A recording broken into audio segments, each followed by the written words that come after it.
Hi, this is Deborah Pardes on the Voices of Swell. It's October 2021. We're about to start a conversation with Nadine Epstein.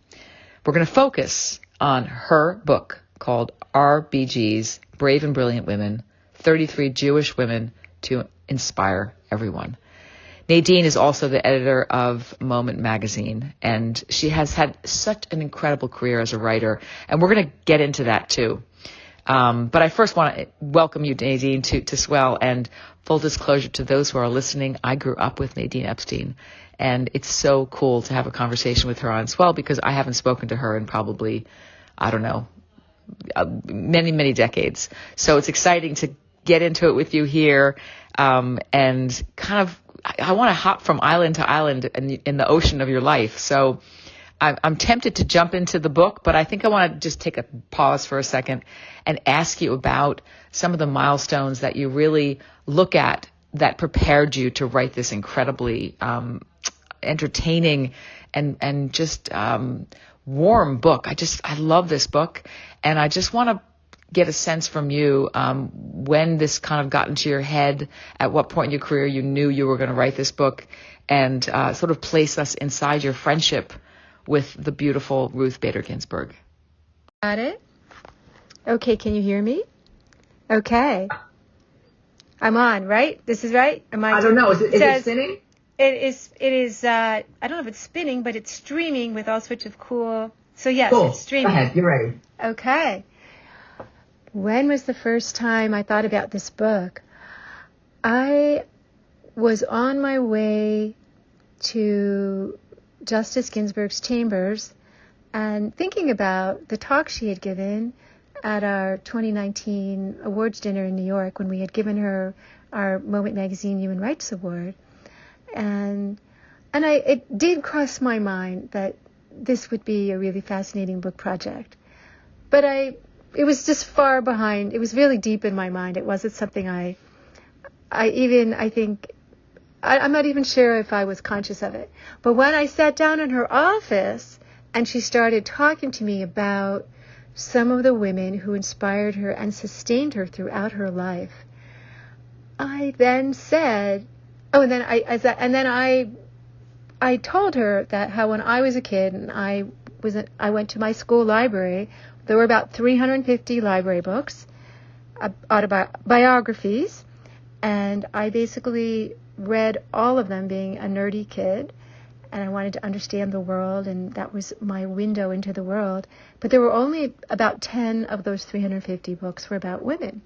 And I always think about which ones they were. They were Molly Pitcher and Clara Barton and Madame Curie and Amelia Earhart, Louisa May Alcott, and a few other. But it was really almost nothing. So I think I told her about this.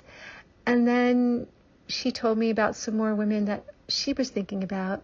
And then I said something which I say probably once a week in some conversation, which is, this would be such a great book. We should write a book.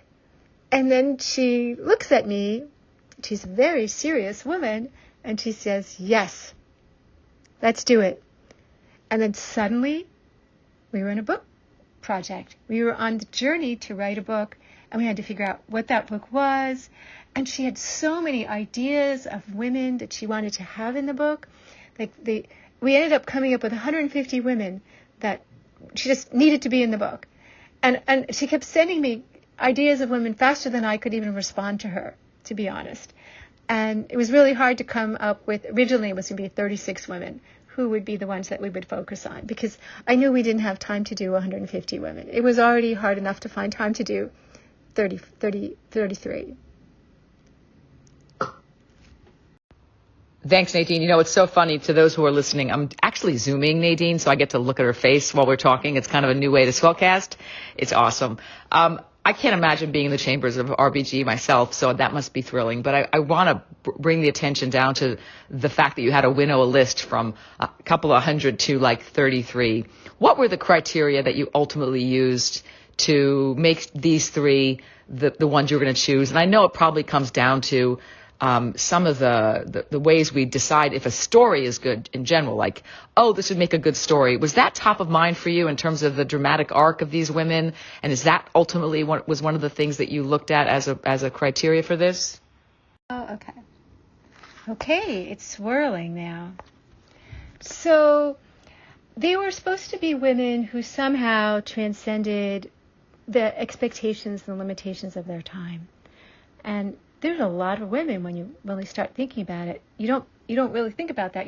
History hasn't recorded those women. And this was something that really upset her. History hadn't told those stories, and she really wanted stories of these women to be carried on because they were stories that inspired her. And so I think, first of all, there just happened to be a bunch of women who had meant a lot to her during her life. One was Henrietta Sold, who I had never really thought very much about, but she was the founder of Hadassah. But it turns out that she's from Baltimore. She was the oldest of 8 girls, who was the daughter of a rabbi, and she was learned from her father. He taught her everything, and she was an incredible scholar.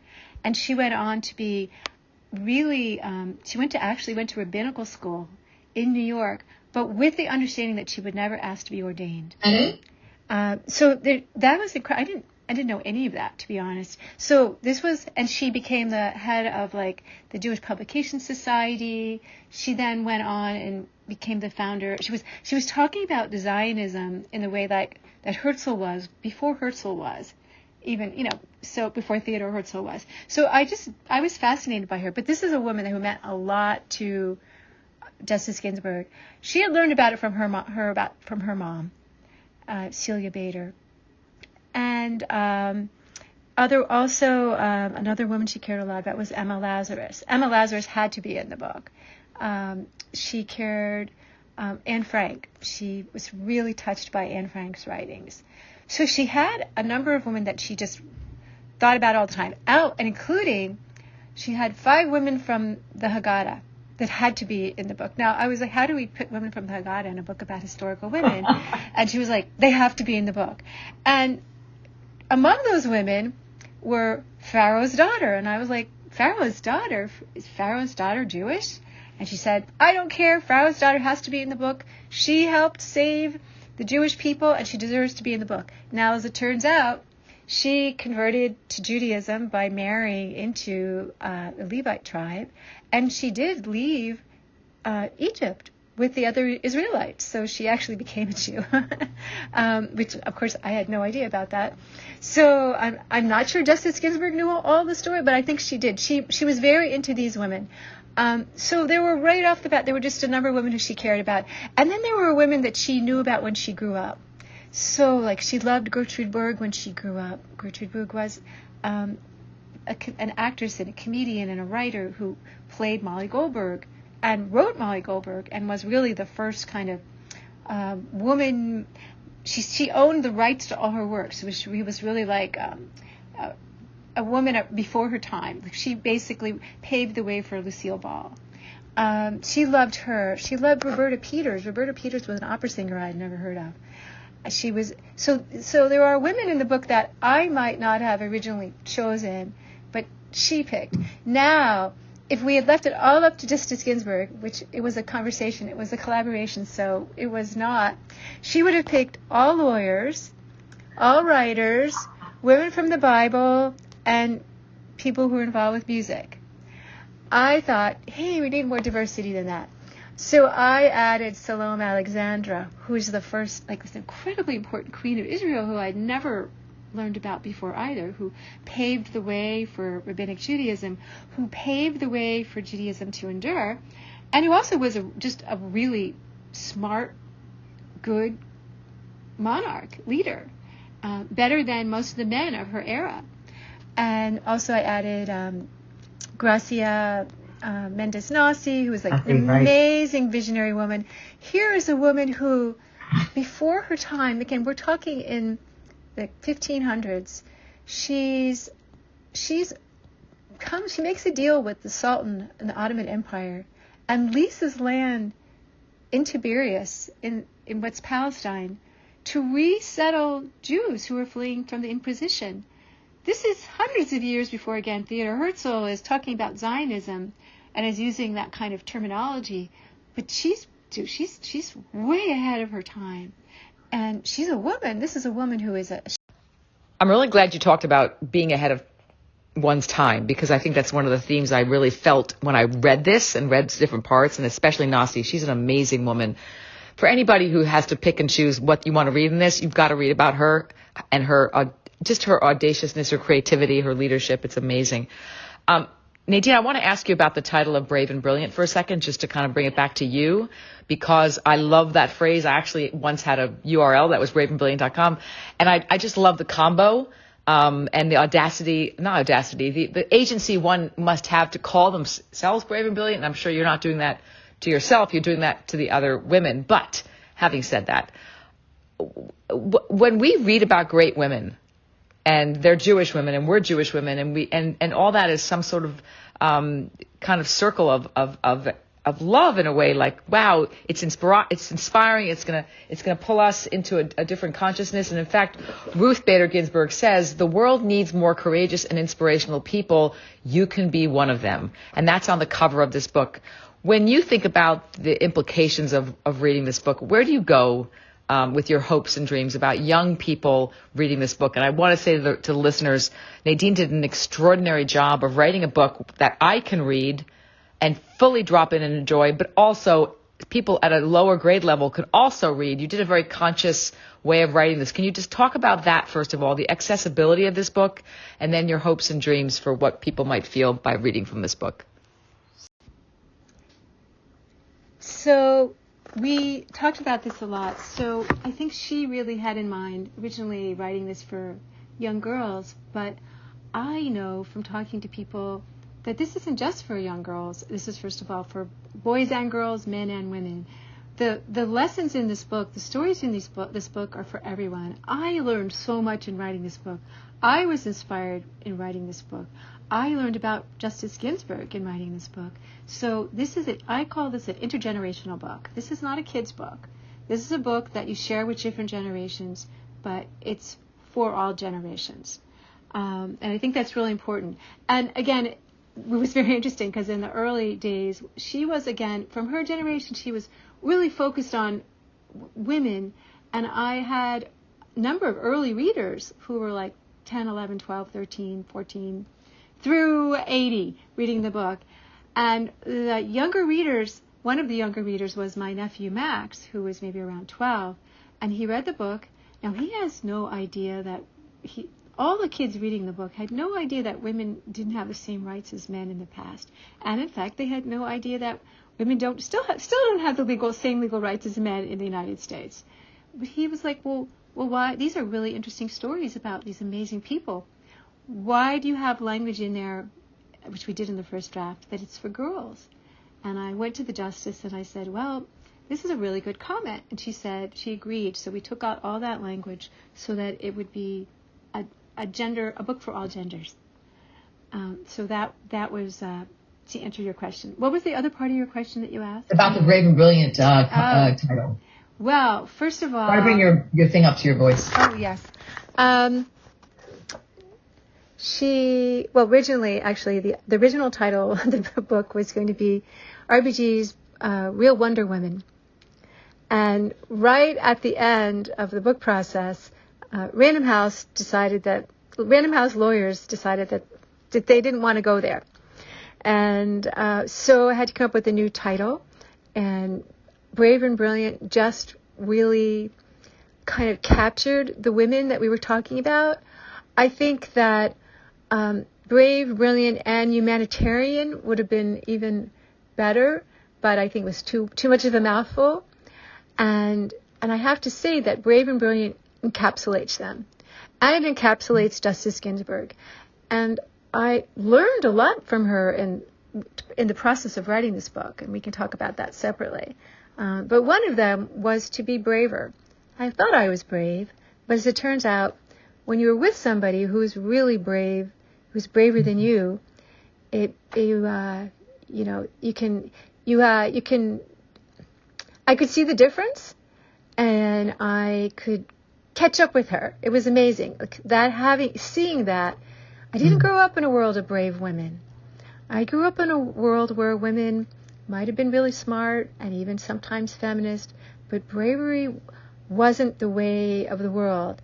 I thought of myself as brave, and sometimes I was brave in like ridiculous ways, and brave like really as a man would be brave, but I didn't really know what it meant to be a brave woman. And I think I learned that from watching Justice Ginsburg.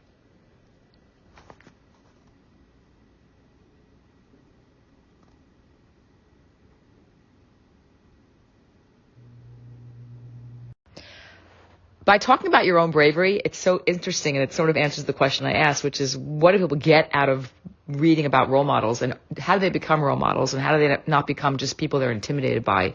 And there's a real nuance there, because sometimes we look at a culture of sort of consumers and couch potatoes, and we ascribe all the courage to the other person, but not to ourselves.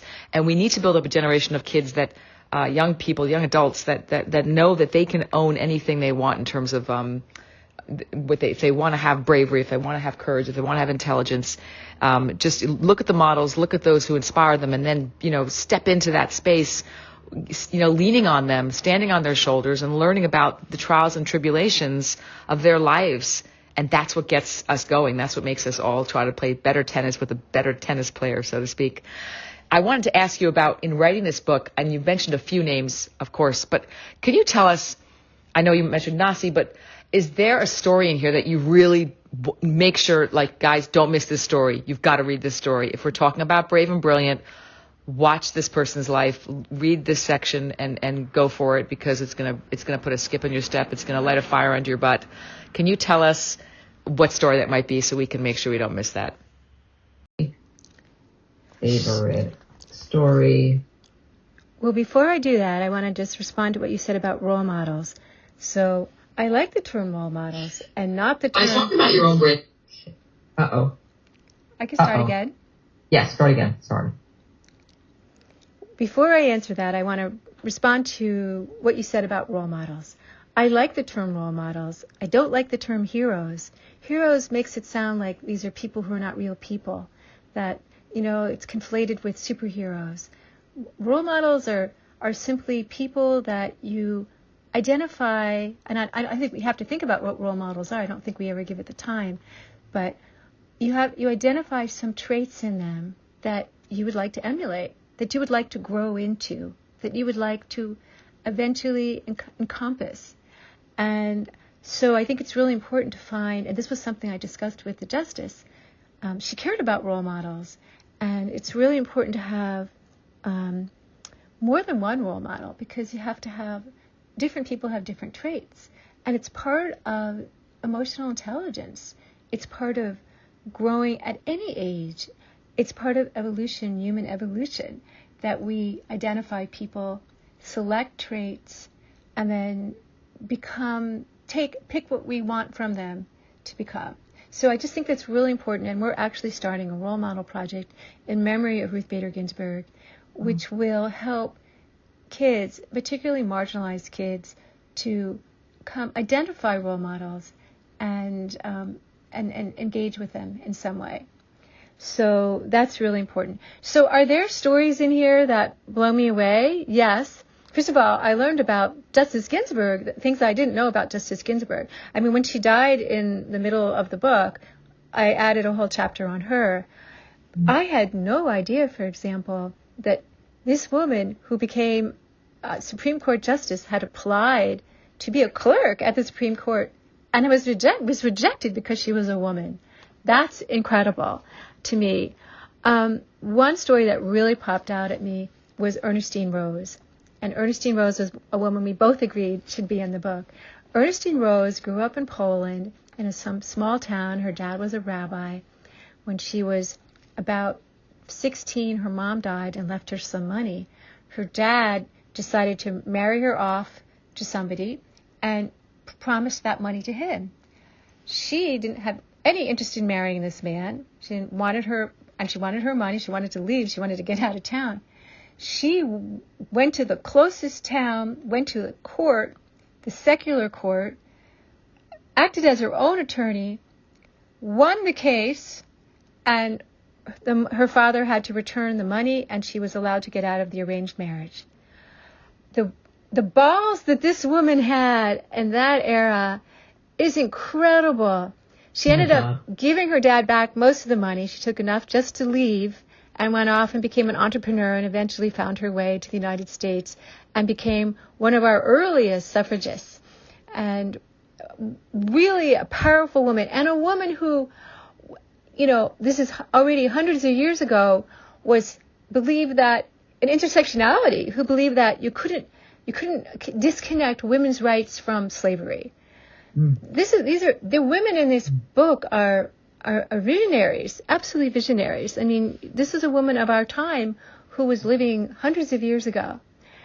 So I loved her story. Again, there's just so many, and there are some stories. There are some women that Justice Ginsburg met that are in this book, and there's one woman that we both met, which is just completely coincidental, and that's Muriel Siebert.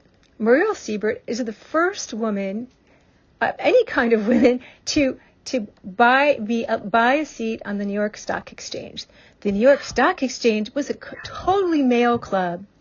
This woman drives to New York in an old car, works her way up, decides the only way she's going to get ahead, because she faces gender discrimination in every job that she gets, she decides to buy the seat. She has to ask 10 different men before one of them will nominate her to buy the seat.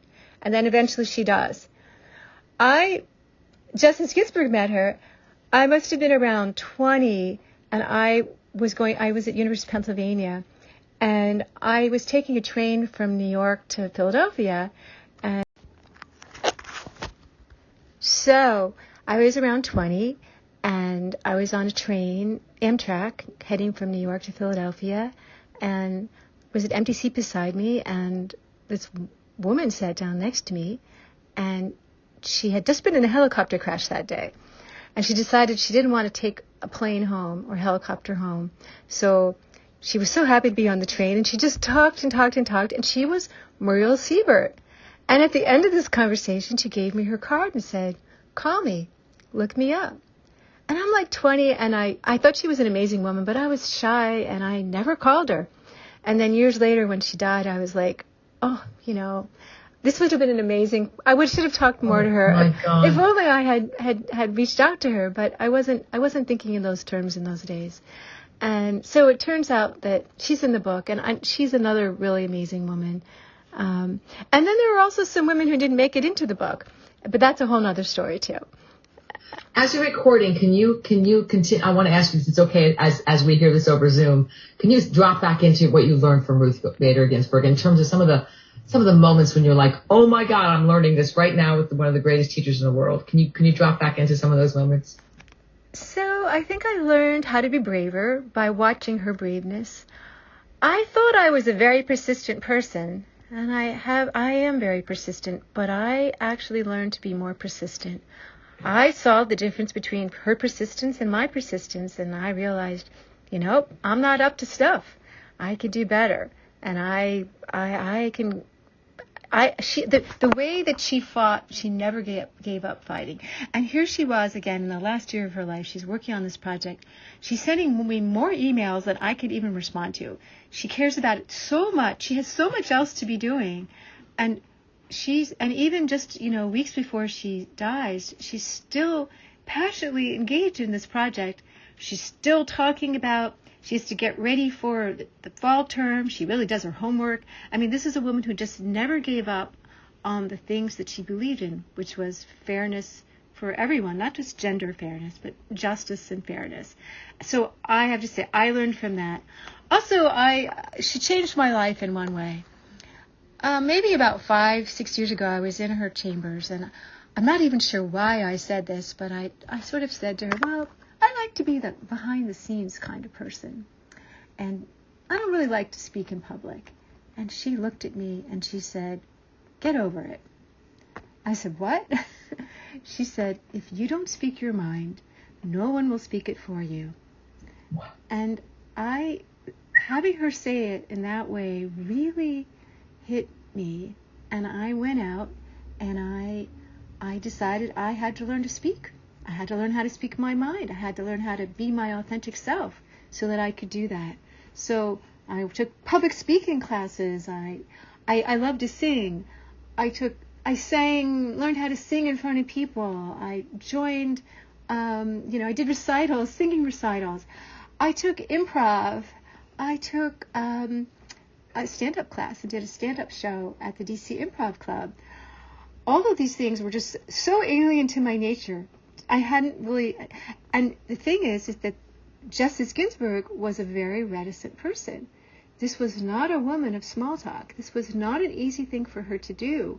She had to force herself to speak up. And she told me the story once about how when she was in law school, her first year of law school, she was, hold on a second. I don't know, somebody's in the office who's here. But anyways, she was her first year of law school, and she was intimidated by Anthony Lewis. Anthony Lewis was already a Pulitzer Prize winning journalist, and he was in her Harvard Law class. And she just couldn't get herself to speak up in class. So she went home, she did her homework, she studied harder, and she forced herself to speak up. And every time I do this, I think, well, if this shy woman can do this, so can I. And so can all of us, because what I suffered from, so many women suffer from. Finding your voice and be able to speak your voice and be able to speak your mind bravely and clearly. And it's so important. So if there's one message from this book, I want people to take that. And there's one other message too, is that there's a whole section in the book about a call to action. So you're about to talk about call to action, and I love this because I want you to go into the call to action that you published in this book, and also kind of bring it back to you and sort of the trajectory of your own personal career and how that sort of embodies this call to action. Can you sort of go from the call to action, which is a generic call to action, but then gift us your own sort of personal inside narrative about, what's up for Nadine next, and what drives you to be who you are. And please feel free to bring in your tenure at Moment, but you can totally go beyond that. But thank you for covering both, and you can go after past 5 minutes is all good. It's just lovely to kind of meld the two worlds together. There we go. Well, the call to action covers a lot of ground. One of the things that was very important to her was voting. And actually, maybe 2 years before she died, I actually did an interview with her, which we filmed in office, in her chambers. And she talked about voting and how important it was for young people that this wasn't just this was an obligation for young people.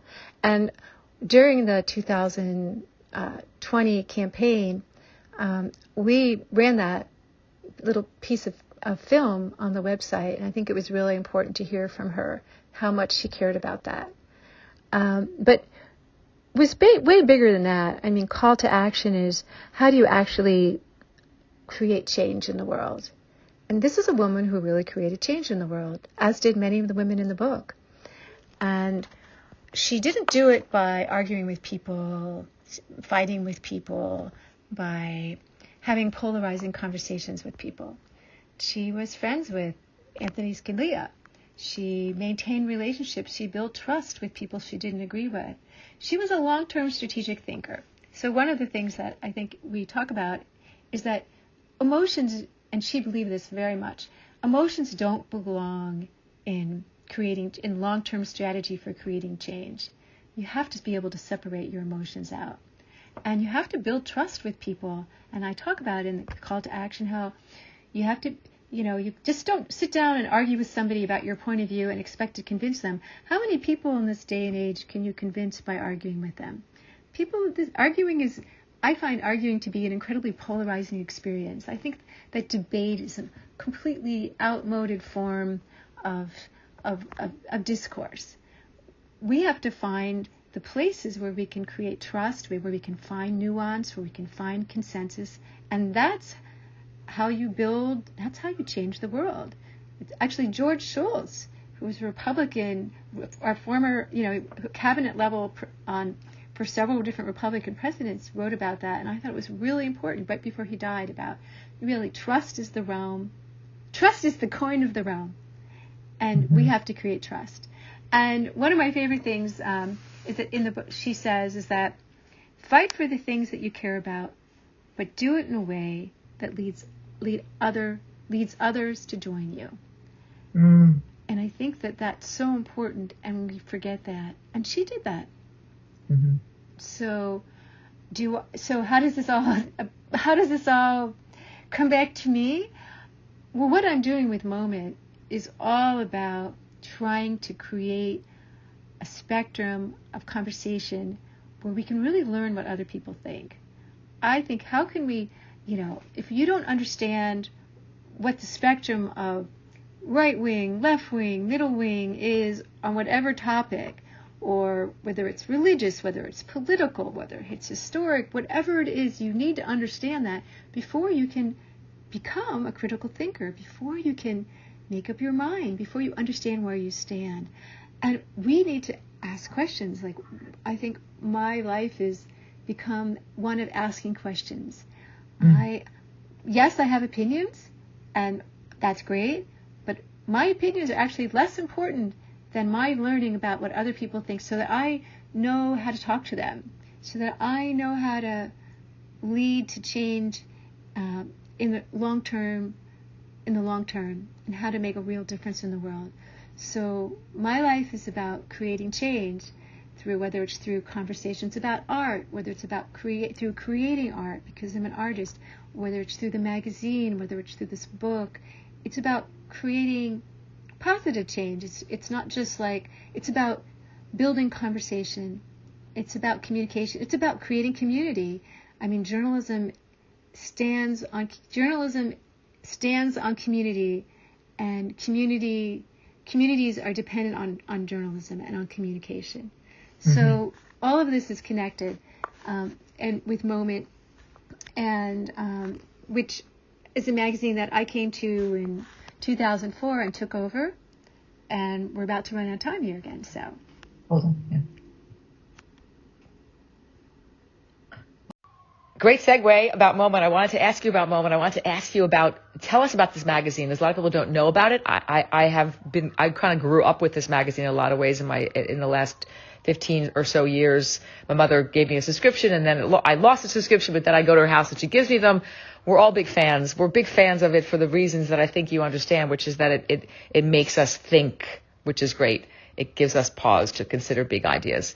Can you tell us about the vision you have, the roadmap you have for Moment, and how we can support you? And then I'm going to open up this interview to the world so that anybody who hears it can pop in and give us their thoughts. And I just want to thank you before you answer. Thank you for your time and for your energy, and oh my God, and for this book, which I think is a great coffee table book, by the way, because the chapters are so short that if you're at a dinner party, it's a great dinner party thing. You can read 3 pages and then talk, and they're short pages. So I encourage everybody to get this book. It's just awesome. And Nadine, you're just generous to share the intimacy that you had with RBG. We all miss her and love her, and I'm so happy you are carrying her torch. Okay, so back to you now about Moment, about the future, and I cannot wait to hear new voices come in here.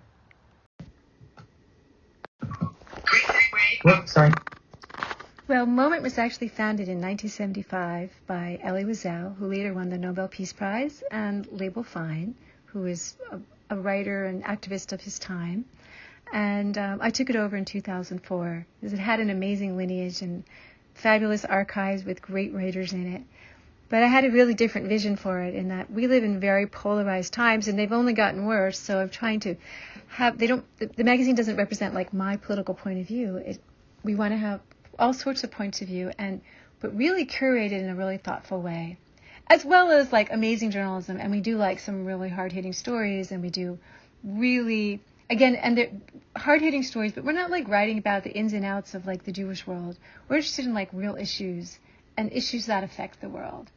And so we have an amazing literary section. We have arts. We have just so many things. But of course, there's no such thing as a magazine anymore. It just can't just be a magazine.